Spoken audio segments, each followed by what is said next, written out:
안녕. 세계 고전문학을 요약하고 해석해주는 네버엔딩 클래식이야. 오늘은 버지니아 울프의 델러웨이 부인을 소개해줄게. 그녀의 이름은 클라리사 델러웨이야. 그녀는 영국에 살고 있는 부유한 부인인데 품위와 교양을 중요하게 여겼어. 그래서 성공한 사업가와 귀족 가문을 늘 동경했지. 그녀는 아침 일찍 일어나서 직접 꽃을 사러 나갔어. 오늘 저녁 집에 그들을 초대하여 파티를 열 계획이었거든. 아침에 밖을 나왔는데 하늘이 유난히도 맑더래. 마치 30여 년 전 그녀의 처녀 시절 함께했던 옛 친구 피터 월시를 만나던 날 같았어. 피터 월시는 열정이 넘치고 항상 꿈을 꾸며 모든 일에 그만의 관점을 가지고 있는 남자였어. 클라리사는 피터와 정치, 사회, 문학, 인생을 논하며 처녀 시절을 함께했지. 피터는 자연스럽게 그녀를 사랑하게 되었어. 피터는 감수성이 풍부하고 시적이라는 점에서 클라리사와 잘 어울렸지만 그는 지나치게 낭만적이었어. 그런 모습이 클라리사의 눈에 답답하게 보이는 건 어쩔 수 없었나 봐. 그러던 어느 여름날 그들 앞에 부유한 젊은 정치인 리처드 델러웨이가 나타났어. 그는 피터와 전혀 다른 사람이었어. 엄숙하고 관습적이며 보수적이었지. 첫눈에 피터 월시는 리처드와 클라리사가 결혼할 것이라 직감했어. 그리고 그의 직감대로였지. 클라리사는 세속적인 지위와 출세를 중요하게 여겼고 따분하긴 하겠지만 한 남자의 아내로서 안정적인 삶을 살고 싶어 했거든. 그렇기 때문에 꿈과 이상의 열정을 갖는 남자보다는 그녀를 안정적인 울타리 안에서 편안하고 유복하게 만들어줄 남자를 늘 원해왔어. 이 때문에 피터에게 호감을 갖고 있으면서도 그의 청혼을 뿌리친 거야. 피터는 너무도 괴로웠어. 상처가 컸거든. 그는 결국 인도로 여행을 떠나. 그리고 클라리사는 리처드 델러웨이와 결혼을 하지. 그로부터 30여 년의 세월을 흐른 지금이지만 클라리사는 피터와 함께 걸었던 런던의 그 길을 걸으며 과거의 그날들을 회상하고 있어. 피터는 잘 지내고 있는지, 리처드와 결혼한 것이 잘한 일인지, 인생이라는 게 무엇인지, 그렇다면 하루를 산다는 건 무엇인지. 이러한 질문들을 끊임없이 속으로 되뇌며 걷다 보니 어느새 꽃집 앞에 도착했어. 꽃집에는 수많은 꽃들이 있었어. 제비꽃, 라일락, 카네이션, 장미. 델러웨이는 보라색과 흰색을 띤 스위트피 꽃을 선택하고 집으로 돌아왔어. 집에 돌아오자마자 델러웨이는 저녁에 입을 초록색 드레스를 꺼내 정성껏 손질했지. 그때 누군가 초인종을 누른 거야. 그곳에는 피터 월시가 서 있었어. 인도에 있는 줄만 알았던 피터가 그녀의 눈앞에 나타나자 클라리사는 아주 반갑게 인사를 했어. 30여 년의 세월 동안 남편의 울타리 안에서 안정적이고 유복하게 살고 있는 클라리사. 반면 인도에서 만난 어느 유부녀와 사랑에 빠져 아직도 철없이 사랑을 노래하는 피터 월시. 그들은 서로를 동경하면서도 연민했지. 델러웨이 부인은 사랑은 보잘것없는 것이며 사람을 무너뜨리는 것은 사랑이라고 생각했기 때문에 그런 피터가 안쓰러웠어. 그러나 피터에게 여전히 애틋한 감정은 남아있었나 봐. 그와 결혼을 했다면 모든 순간이 행복했을 거란 생각도 잠깐 했거든. 결국 그에게 키스를 해버리고 말아. 피터는 낭만도 꿈도 행복도 없이 살고 있는 클라리사가 그저 현실에 안주한 채 속물적으로 살고 있는 모습이 안쓰러웠어. 그러나 한편으론 사회적으로 성공한 그녀를 존경하기도 했지. 클라리사는 피터에게 오늘 저녁 파티를 열 예정이니 꼭 참석해달라 이야기했어. 피터는 대답하지 않고 떠나. 짧았지만 델러웨이 부인과 인사를 마친 후 피터는 오랜만에 돌아온 런던의 눈부시고 생동감 있는 길거리를 즐기기 시작했어. 그리고 자주 가던 공원에 앉아 잠깐 휴식을 취했지. 그때 멀리서 어떤 부부 한 쌍이 피터의 눈에 띈 거야. 그들은 이 소설의 또 다른 등장인물인 셉티머스 워렌 스미스와 그의 아내였지. septimus는 제1차 세계대전의 참전 용사였어. 멋지게 싸우고 마침내 이겨서 돌아왔지만 전쟁터에서 그는 너무 큰 상처를 얻게 돼. 소중한 전우 하나를 잃고 큰 충격에 빠졌어. 안타깝게도 그는 전쟁이 끝난 지금까지도 그의 환상을 보는 정신병을 앓게 된 거야. septimus는 밝고 명랑한 이탈리아 처녀와 결혼을 하였으나 그의 정신병은 점점 심해져서 그의 결혼 생활은 불행해졌어. 아내는 남편이 너무도 걱정되어 항상 곁에 있고 싶어 했어. septimus 부부가 런던으로 올라온 이유도 사실 남편의 병을 치료해줄 의사가 런던에 있었기 때문이야.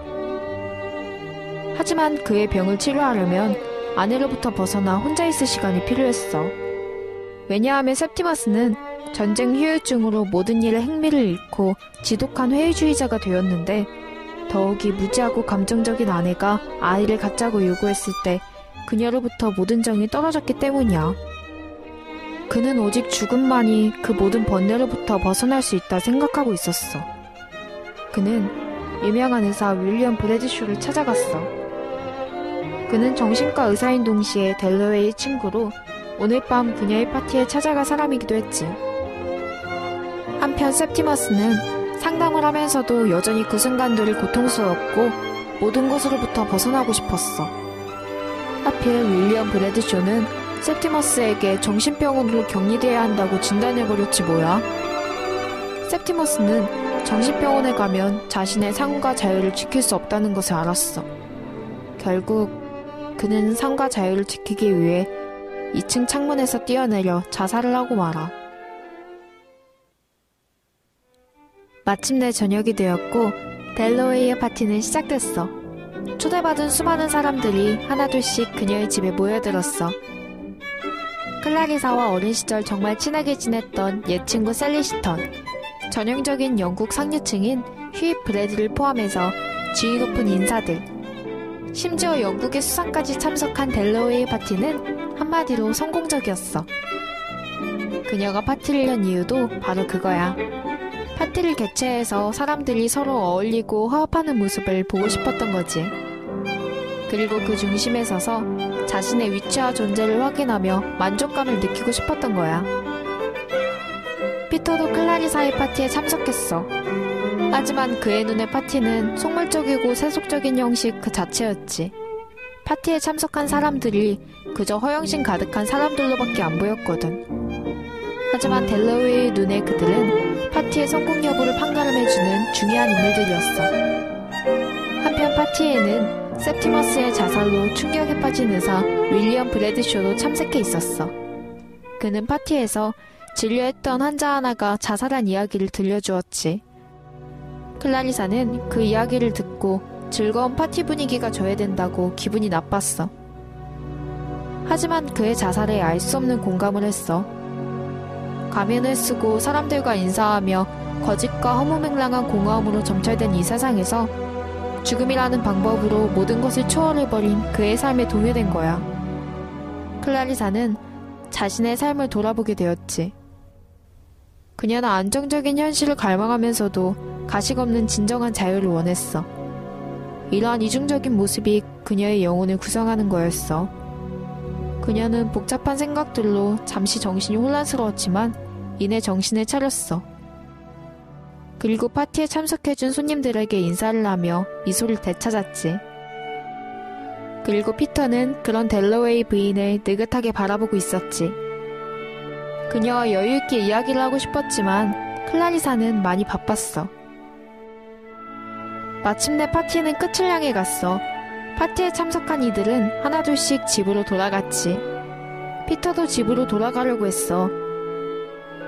그런데 그 순간 그는 알 수 없는 흥분과 황홀감을 본능적으로 느꼈어. 클라리사. 그의 앞에 클라리사가 서 있었기 때문이야. 델러웨이 부인과 피터 웰시는 아무 말 없이 서로를 야릇하게 쳐다보며 이 이야기는 끝이 나.